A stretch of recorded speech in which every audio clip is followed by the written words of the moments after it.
सभी ज्योतिष प्रेमियों के लिए मेरा सादर नमस्कार। वैदिक ज्योतिष अनुसंधान संस्थान टूटू शिमला साप्ताहिक भविष्यफल 2 अगस्त से 8 अगस्त 2021। सूर्य सिद्धांत में कहा गया है कि शाखा माध्यम तदे वेदम यत पूर्वम प्रहा भास्करः युगानां परिवर्तनेन कालो भेदो अत्र केवलम। आदि शास्त्र वही है जो पहले भगवान सूर्य ने बतलाया था। केवल युगों के परिवर्तन से इस शास्त्र में काल भेद उत्पन्न हो गए हैं। काल गणना के अनुसार द्वादश भावों में गोचरीय ग्रहों की स्थिति मेष राशि पर कोई भी ग्रह नहीं है। वृष राशि पर राहु और चंद्रमा का योग बना है। चंद्रमा 4 अगस्त को 3:07 पर दोपहर को मिथुन राशि में प्रवेश कर जाएगा और उसके उपरांत 6 अगस्त को रात्रि 1:54 पर जो है वही चंद्रमा कर्क राशि में प्रवेश करेगा। इस प्रकार सूर्य और बुध का योग कर्क राशि में हुआ है और मंगल और शुक्र का योग सिंह राशि में, केतु वृश्चिक राशि में है, शनि स्वगृह होकर मकर राशि में विराजमान है और बृहस्पति बकरी होकर जो है कुंभ राशि में विचरण कर रहा है। मेष राशि का जातक और उसका स्वामी ग्रह मंगल पंचम भाव में बहुत अच्छी स्थिति में है, अपने मित्र के घर में है, इसलिए बौद्धिक विकास, मान सम्मान और प्रतिष्ठा को देगा। साथ दाम्पत्य जीवन का स्वामी शुक्र भी वहां विराजमान है, इसलिए व्यापारिक क्षेत्र से और पारिवारिक क्षेत्र में मान और सम्मान प्रतिष्ठा बढ़ती रहेगी। परंतु अष्टम स्थान में क्योंकि गोचरीय ग्रहों के अनुसार केतु विराजमान कर रहा है अष्टम भाव में, और वैसे भी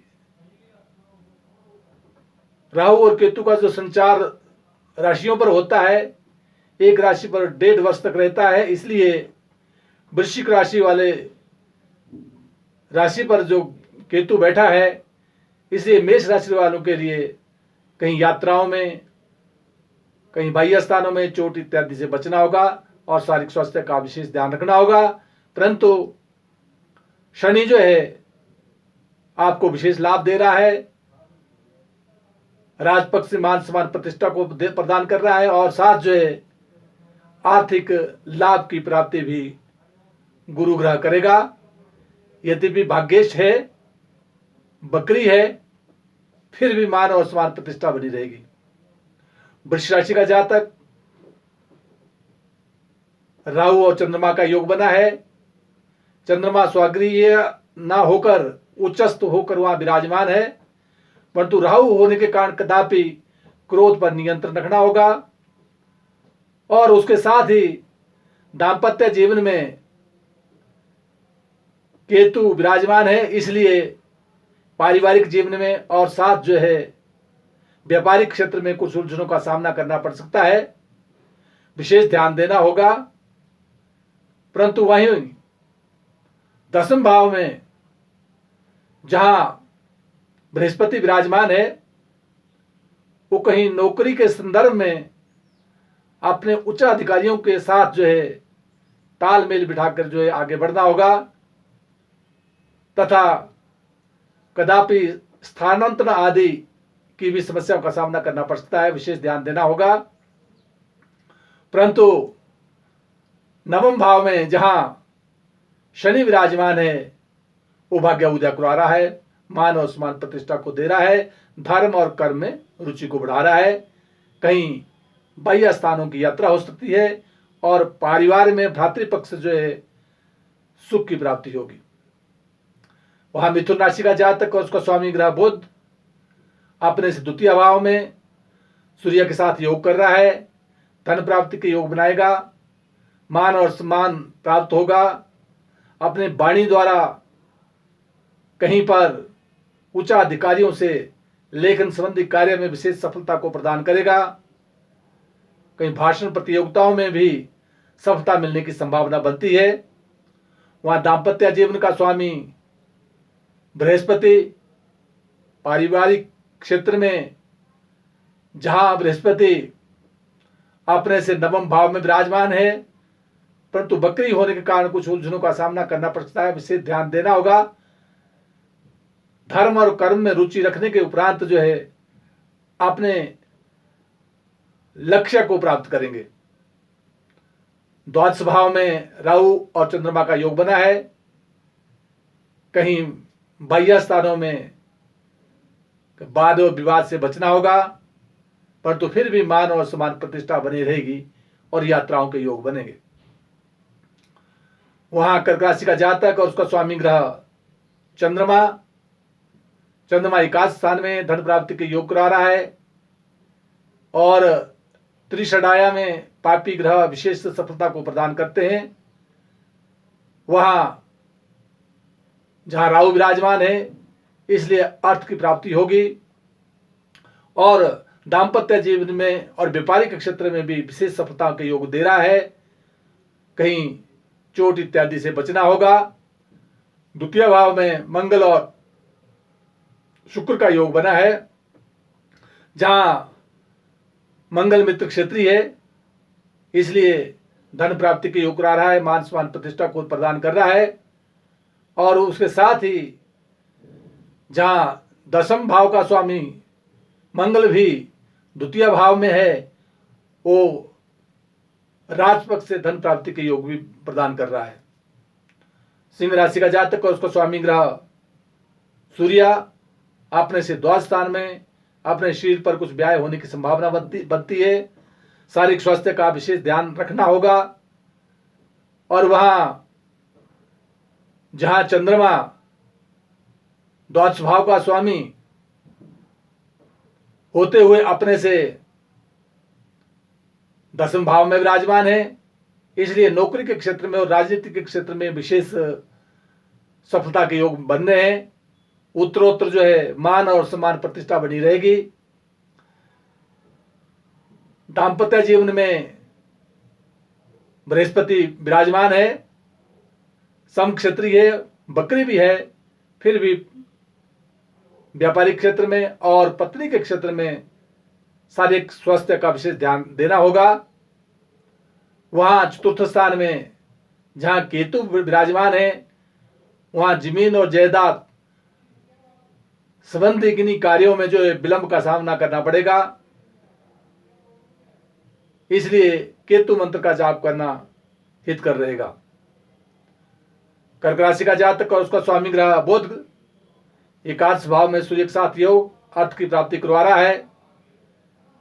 कहीं दौड़ धूप बढ़ सकती है, बाह्य स्थानों में जा सकते हैं। दाम्पत्य जीवन का स्वामी जहां बृहस्पति अपने से षष्ठ स्थान में है, पारिवारिक क्षेत्र में कुछ उलझनों का सामना करना पड़ सकता है, परंतु जहां चंद्रमा भाग्य स्थान में विराजमान है, वो भाग्य उदय करा रहा है।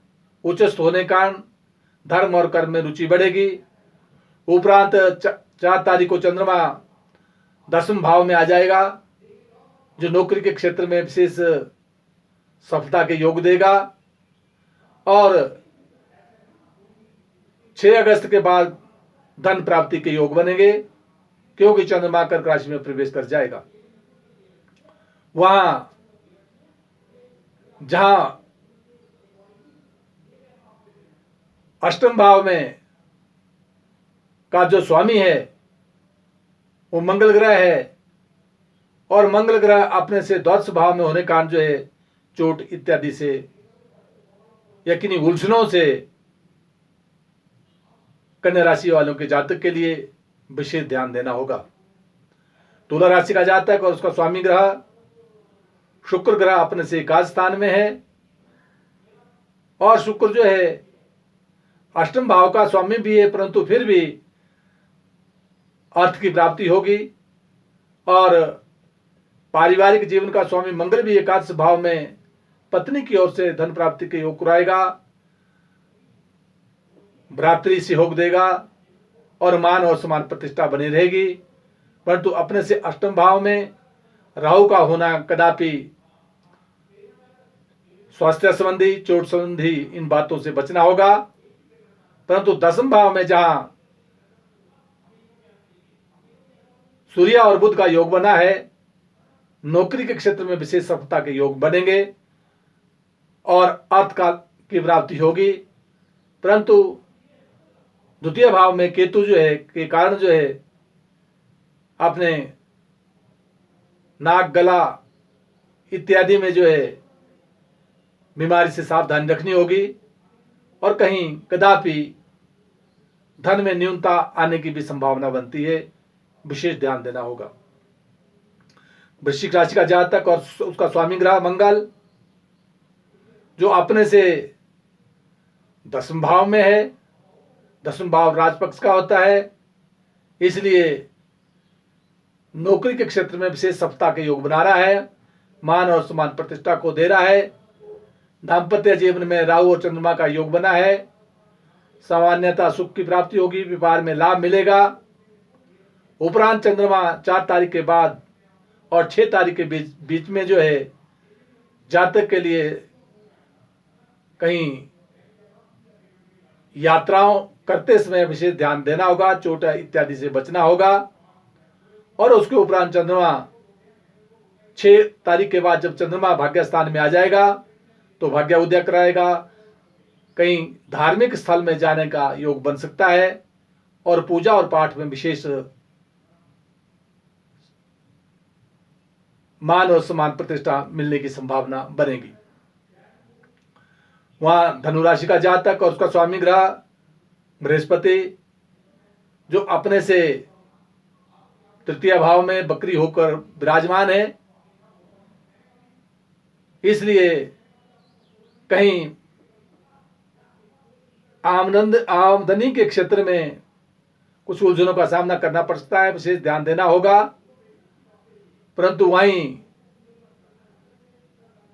षष्ठ स्थान में जहां राहु और चंद्रमा का योग बना है, वहां मुकदमे में आपको विशेष सफलता के योग दे रहा है, मुकदमे में विजय मिलेगी।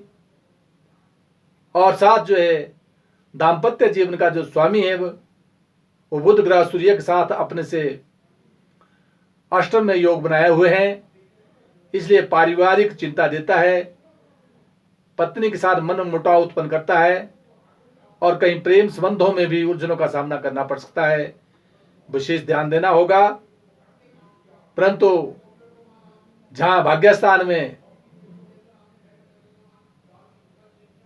मंगल और शुक्र का योग बना है, इसलिए धर्म और कर्म में रुचि रखें, हनुमान चालीसा का पाठ करते रहें, हनुमान के मंदिर में या देवी के मंदिर में जाना सदैव हितकर होगा। वहां मकर राशि का जातक उसका स्वामी ग्रह शनि स्वगृह होकर विराजमान है, मान सम्मान प्रतिष्ठा को प्रदान कर रहा है। सप्तम भाव में दाम्पत्य जीवन में सूर्य विराजमान है, सूर्य अपने से अष्टम भाव का स्वामी है और साथ बुध भी वहां है। यद्यपि पारिवारिक सुख की प्राप्ति करवाता है, परंतु फिर भी अष्टम भाव का स्वामी होने के कारण कदापि पारिवारिक जीवन में उलझनों का सामना करना पड़ सकता है और व्यापारिक क्षेत्र में भी सावधानी से कहीं आगे बढ़ना होगा।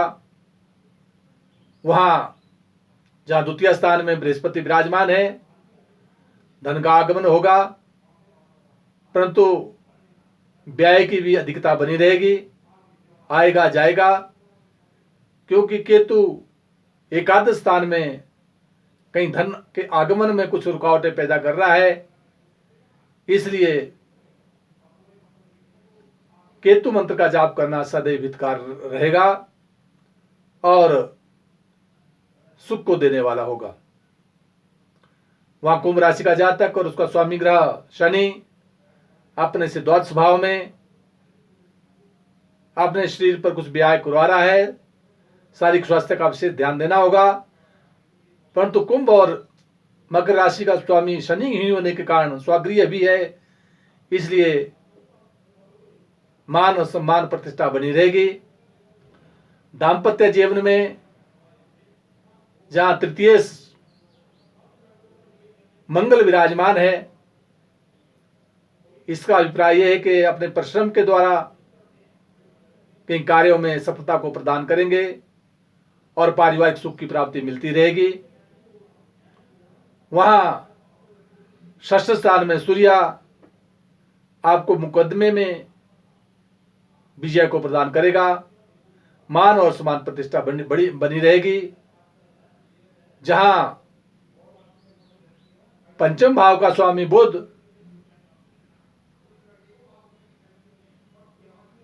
अपने से षष्ठ भाव में है, इसलिए संतान पक्ष से भी कुछ चिंता प्रदान करता है। विशेष ध्यान देना होगा। यदि बुध मंत्र का जाप ओम ब्राह्म ब्रीम ब्रोम सह बुद्धाय नमः इसको करते रहे तो सदैव हितकर रहेगा। वहां मीन राशि का जातक और उसका स्वामी ग्रह बृहस्पति अपने से द्वादश में है, शरीर पर व्यय करवाने की संभावना बन रही है। वहां द्वादश भाव का स्वामी शनि वो मीन राशि से एकादश स्थान में है, इसलिए एकादश स्थान में शनि स्वगृह होकर विराजमान है, इसलिए धन का आगमन होगा, कहीं यात्राओं के योग बनेंगे। और साथ जो है दाम्पत्य जीवन का स्वामी बुध ग्रह जो अपने से पंचम भाव में विराजमान है, इसलिए मान सम्मान प्रतिष्ठा बनी रहेगी और धर्म और कर्म की ओर विशेष रुचि बढ़ेगी।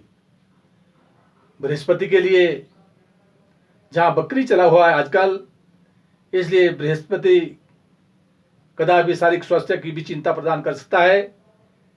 इसलिए जातक के लिए ओम ग्राम ग्रीम ग्रौम स गुरुवे नमः यदि इस मंत्र का जाप किया जाता है तो हितकर होगा।